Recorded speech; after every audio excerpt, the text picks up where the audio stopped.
Hi everybody. ఈరోజు మనం 9 యొక్క డివిజిబిలిటీ రూలు అండ్ 9 యొక్క డివిజిబిలిటీ రూల్ మీద అంటే 9 యొక్క భాజనీయత సూత్రం మీద ఎలాంటి ప్రశ్నలు వస్తాయి అనేది ఒకసారి చూద్దాం. ఏదైనా ఒక సంఖ్యని 9 నిశ్శేషంగా భాగించాలంటే ఆ సంఖ్యలో ఉన్న అంకెలన్నింటినీ కలిపి వచ్చే మొత్తంని 9 నిశ్శేషంగా భాగించాలండి. ఫర్ ఎగ్జాంపుల్ మనం ఒక ఎగ్జాంపుల్ తీసుకుందాం.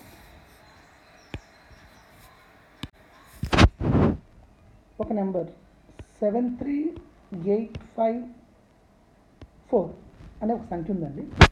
ఈ సంఖ్యలో 9 నిశ్శేషంగా భాగించాలంటే ఈ సంఖ్యలో ఉన్న అంకెల మొత్తముని 9 నిశ్శేషంగా భాగించాలంటే ఈ సంఖ్యలో ఉన్న అంకెలంటే 7 + 3 + 8 + 5 + 4 కలిపితే 7 + 3 10, 10 + 8 18, 18 + 5 23, 23 + 4 27. ఇక్కడ 27ని 9 ఎగ్జాక్ట్గా భాగిస్తుంది కాబట్టి ఈ 73984 కూడా 9 నిశ్శేషంగా భాగిస్తుందండి. ఇప్పుడు చూడండి, ఇక్కడ ఒక క్వశ్చన్ ఉందండి. 37A124ని 9 నిశ్శేషంగా భాగించాలంటే ఏ స్థానంలో ఉండవలసిన అతి చిన్న అంకె ఏంటి అని అడుగుతున్నారండి. ఇప్పుడు ఏదన్నా ఒక సంఖ్యను 9 నిశ్శేషంగా భాగిస్తుందంటే ఆ సంఖ్యలో ఉన్న అంకెలన్నీ కలపగా వచ్చిన మొత్తమును కూడా 9 నిశ్శేషంగా భాగించాలి.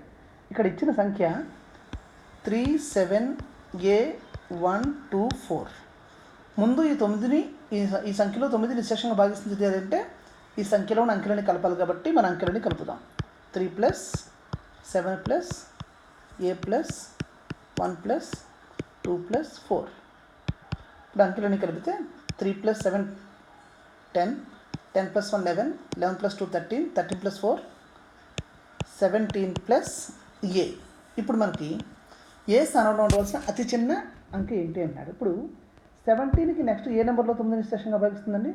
17 నెక్స్ట్ ఏ నెంబర్లో 9 డివైడ్ అవుతుందంటే 18లో ఎగ్జాక్ట్గా 9 భాగిస్తుందండి. సో అంటే మనం 17 1 కలిపితే నెక్స్ట్ నెంబర్ 18 వస్తుంది కాబట్టి ఏదైనా ఒక నెంబర్ నిశ్శేషంగా 37A124 నిశ్శేషంగా భాగించాలంటే 9 ఏ స్థానంలో మనకి 1 ఉండాలండి. So A = 1.